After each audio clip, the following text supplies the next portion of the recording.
रामायण वास्तव में क्या है? रामायण में एक छोटा सा वृत्तांत है जिसे सुनकर आप रो देंगे। एक रात की बात है। माता कौशल्या जी को सोते में अपने महल की छत पर किसी के चलने की आहट सुनाई दी। नींद खुल गई। पूछा, कौन है? मालूम पड़ा श्रुत कीर्ति जी हैं, सबसे छोटी बहू शत्रुघ्न जी की पत्नी। माता कौशल्या जी ने उन्हें नीचे बुलाया। श्रुत कीर्ति जी आई, चरणों में प्रणाम कर खड़ी रह गई। माता कौशल्या जी ने पूछा, श्रुति, इतनी रात को अकेली छत पर क्या कर रही हो? बेटी, क्या नींद नहीं आ रही? शत्रुघ्न कहाँ है? श्रुति कीर्ति की आंखें भर आई, माँ की छाती से चिपटी, गोद में सिमट गई। बोली, माँ, उन्हें देखे हुए तो 13 वर्ष हो गए। उफ! कौशल्या जी का हृदय कांप कर मानो लड़खड़ा गया। तुरंत आवाज़ लगाई, सेवक दौड़े आए। आधी रात को ही पालकी तैयार हुई। आज शत्रुघ्न जी की खोज होगी। माँ साथ चली। आपको मालूम है शत्रुघ्न जी कहाँ मिले? नगरी अयोध्या जी के जिस दरवाजे के बाहर भरत जी नंदीग्राम में तपस्वी होकर रहते हैं, उसी दरवाजे के भीतर एक पत्थर की शिला है। उसी शिला पर अपनी बाह का तकिया बनाकर लेटे मिले। माँ उनके सिरहाने बैठ गई। बालों में हाथ फिराया तो शत्रुघ्न जी ने आंखें खोली। देखा तो सामने। माँ उठे, चरणों में गिरे। माँ, आपने क्यों कष्ट किया? मुझे बुलवा लिया होता। माँ ने कहा, शत्रुघ्न, यह क्यों? शत्रुघ्न जी की रुलाई फूट पड़ी। बोले, माँ, भैया राम जी पिताजी की आज्ञा से वन चले गए। भैया लक्ष्मण जी उनके पीछे चले गए। भैया भरत जी भी नंदीग्राम में हैं। क्या ये महल, ये रथ, ये राजश्री वस्त्र ठाट बाट विधाता ने मेरे ही लिए बनाए हैं? माता कौशल्या जी निरुत्तर रह गई।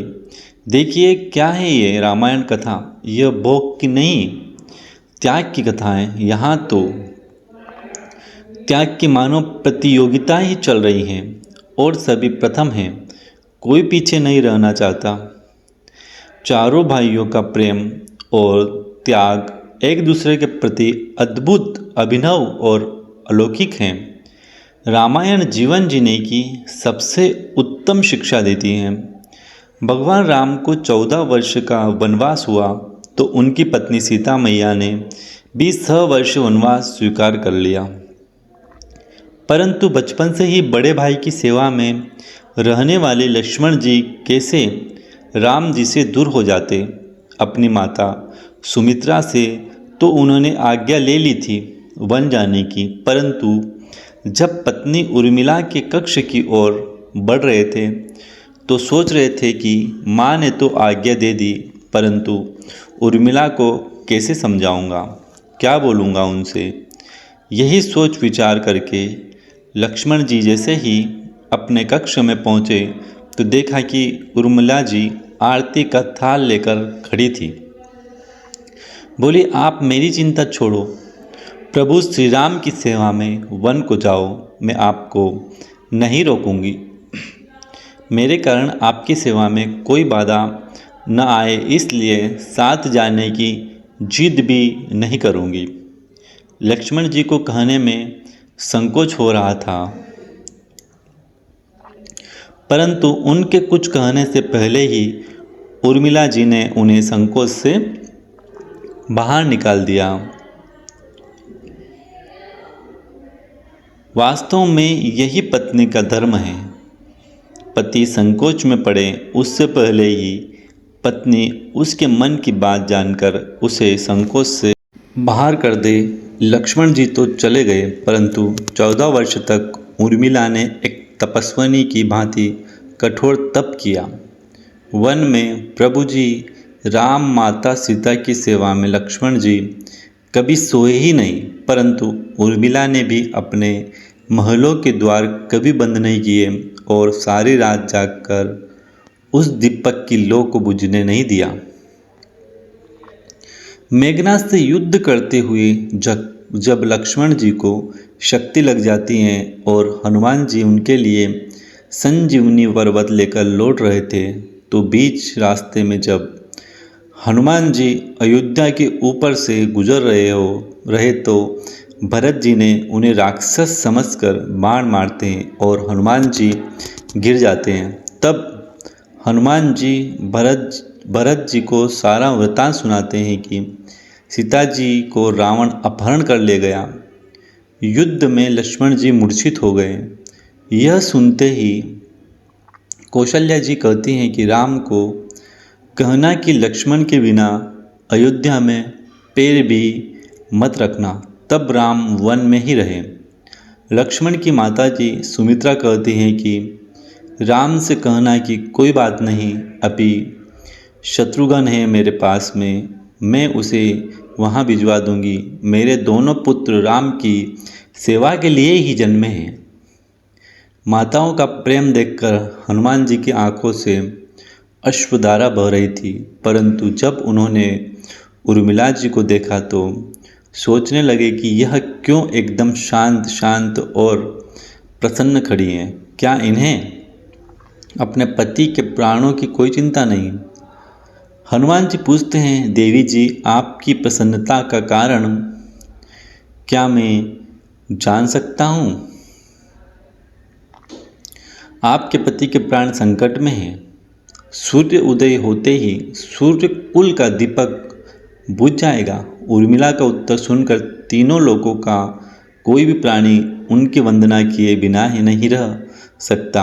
उर्मिला बोली, मेरा दीपक संकट में नहीं है, वो बूझ ही नहीं सकता। रही सूर्योदय की बात, तो आप चाहे तो कुछ दिन अयोध्या में विश्राम कर लीजिए, क्योंकि आपके वहाँ पहुँचे बिना सूर्य उदित हो ही नहीं सकता। आपने कहा कि प्रभु श्री राम मेरे पति को अपनी गोद में लेकर बैठे हैं। जो मनुष्य योगेश्वर प्रभु श्री राम की गोदी में लेटा हो, काल उसे छू भी नहीं सकता। यह तो वो दोनों ही लीला कर रहे हैं। मेरे पति जब से वन गए हैं तब से सोए ही नहीं। उन्होंने न सोने का प्रण लिया हुआ है, इसलिए वे थोड़ी देर विश्राम कर रहे हैं। और जब भगवान की गोद ही मिल गई है तो थोड़ा विश्राम ज़्यादा हो गया, वे अभी उड़ जाएंगे। और शक्ति मेरे पति को तो लग ही नहीं सकती। शक्ति तो प्रभु श्री राम जी को लगी है।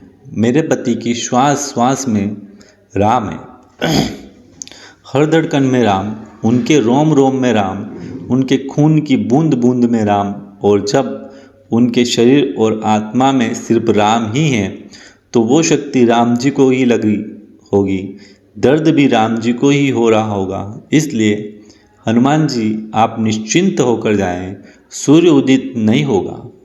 राम राज्य की नींव राजा जनक जी की बेटियां ही थी, कभी सीता तो कभी उर्मिला। भगवान राम ने तो केवल राम राज्य का कलश स्थापित किया था, परंतु वास्तव में राम राज्य इन सब के प्रेम, त्याग, समर्पण और बलिदान से ही आया। जिस मनुष्य में प्रेम, त्याग, समर्पण की भावना हो, उस मनुष्य में ही राम बसता है। कभी समय मिले तो अपने वेद, पुराण, गीता, रामायण को पढ़ने और समझने का प्रयास कीजिए। जीवन को एक अलग नज़रिए से देखने और जीने का सलीका मिलेगा। लक्ष्मण सा भाई हो, कौशल्या माई हो, स्वामी तुम जैसा मेरा रघुराई हो। नगरी हो अयोध्या सी, रघुकुल सा घराना हो।